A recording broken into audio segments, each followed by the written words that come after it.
¿Qué tal? Yo soy Rodrigo González, bailarín, coreógrafo, director de escena, dramaturgo, productor, director del Festival Internacional de Danza Contemporánea de la Ciudad de México. Yo estudié danza, primero danza folclórica con la Compañía Nacional de Danza Folclórica de Nieves Paniagua, fue mi primera maestra, digamos, de danza. Estuve en el programa de educación continua de Limba, en la Escuela Francesa de Ballet de Fabián Lacheré.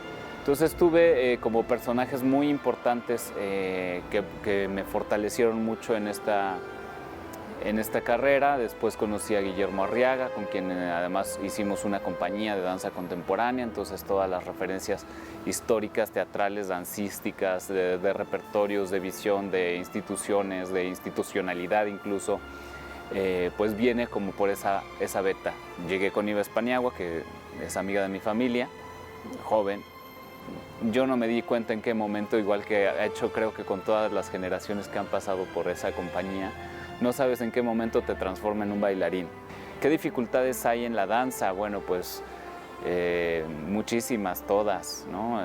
Desde las complejidades físicas, el ritmo de vida o el estilo de vida que tiene que tener un bailarín, y luego la complejidad social que muchas veces no tenemos como la educación o la cultura general como país de consumir o asistir o fomentar el arte en nuestro cotidiano, y tenemos espacios pues muy limitados, y sabemos que pues es una lucha constante, ¿no?, del gremio por abrirnos los espacios, porque además nace de una necesidad creativa, no es que decidamos tomar una clase de ballet como tomar un café por la tarde, no, es una verdadera necesidad interna la que te impulsa, la que te lleva a realizar una disciplina artística, cual sea que ésta fuere. Bueno, yo siempre que salí del país fue por periodos más o menos breves de giras, etcétera. Entonces constantemente estaba trabajando en México. Yo empecé bailando, al poco tiempo tuve la necesidad de hacer coreografía, y así es como inicio, ¿no?, haciendo mis propias piezas. Y pues me doy cuenta que no había un productor atrás de mí que hiciera el trabajo de la producción para que yo pudiera presentar mi pieza. Entonces me metí a hacer trabajos de productor para poder levantar mis propios proyectos, y así es como inició todo. Y tras una pieza, pues la que sigue y la otra. Empiezo a experimentar en espacios no convencionales. Desde que inicio mis primeras piezas coreográficas me parecía importante que, además de estar en el Teatro de la Danza o en Palacio de Bellas Artes bailando, llevar la danza a un público que quizá de otra manera no entraría a ver una función. Y ahí empezó todo. Después escribí el monólogo Imperio, basado en la novela de Héctor Zagal, Imperio. Y cuando lo escribí, primero iba a ser una obra para 8 actores, más los soldados y un reparto amplio. Y lo fui acotando a la hora de ir trabajando el texto, dándole foco a Maximiliano, al punto que dije, no, esto tiene que ser un monólogo definitivamente. Y cuando lo acabé dije, ¿y ahora qué teatro vamos a presentarlo? Dije, no, esto no está hecho para un teatro, esto tiene que estar en el Castillo de Chapultepec, definitivamente. De ahí también, cuando inicio con el proyecto de Romeo y Julieta, que originalmente se estrenaría en el Munal, cambió el director del Munal, la directora no daba respuesta. Entonces vine a la Capilla Gótica a plantearles el proyecto. Me parecía que era un lugar mucho más pequeño, pero que también podía ser muy interesante hacer esta experiencia como de inmersión del público en el espacio y convivir con nosotros pues a escasos medio metro, y que vieran nuestra danza mucho más próxima, y que se volviera una experiencia más allá de una función simplemente que uno se va a sentar a una butaca y ver, ¿no? El Festival Internacional de Danza Contemporánea de la Ciudad de México nace de una iniciativa entre Raúl Tamés y yo, discutiendo sobre la situación de la danza nacional, y que nos parecía importante tener una mirada refrescante, tener espejos y vasos comunicantes con otros países, que nosotros hemos tenido la fortuna de salir al extranjero a presentar nuestro trabajo o a estudiar o lo que fuere. No todo el mundo en el país sucede, y nos parecía interesante qué pasaría si convocamos al gremio internacional a venir a bailar a México a un festival internacional de danza contemporánea que no existe en esta ciudad y que, siendo la ciudad que es, nos parecía un hueco importante. La gente muchas veces no había visto danza contemporánea y este era el gran pretexto para verla.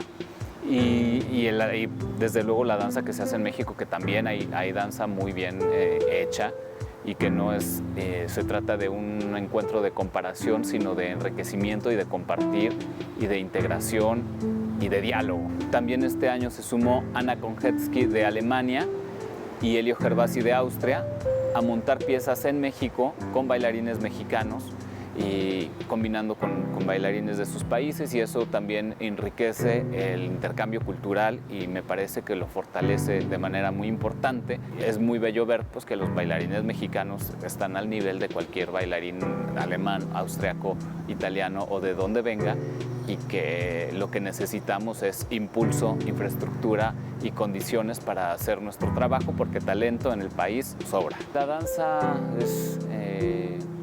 en mí es movimiento, es un estilo de vida, o la vida misma, es una gran lección, es la gran maestra que cuando se te derrumba todo, pues te tomas de la danza, y cuando todo está bien, pues te tomas de la danza, y cuando no sabes qué hacer, pues te tomas de la danza, ¿no? Y que cuando hay situaciones que no son danza, pero que son de la vida cotidiana, y te acuerdas de lo que aprendiste en la danza y lo puedes aplicar afuera, y te encuentras con un mundo más llevadero. Lo que más me ha dado la danza es plenitud. No sé si la felicidad o cómo entender la felicidad, pero sí entiendo muy bien la plenitud, y es cuando tu espíritu se expande y siente que llega absolutamente a todos lados y que se vuelve universal, y eso solamente lo encontré con la danza. El trabajo no para, estamos yo creo que muy contentos de poder haber generado nuestro propio espacio de trabajo, que a veces cuando uno toca puertas en las instituciones o quieres una programación larga y entonces pues no te pueden dar todo lo que tú quisieras porque hay muchos grupos o porque hay muchos artistas, y entonces no hay los espacios, y pues dije, bueno, si no los hay, pues hay que crearlos. Que está muy bien que la tragedia la convirtamos en fiesta, sin olvidar como el origen, los alcances y la búsqueda de esta manifestación, que es decir, bueno, que la comunidad diversa, no solo gay o solo trans o solo, ya hay muchas como categorizaciones, pero a mí no me gustan mucho las etiquetas.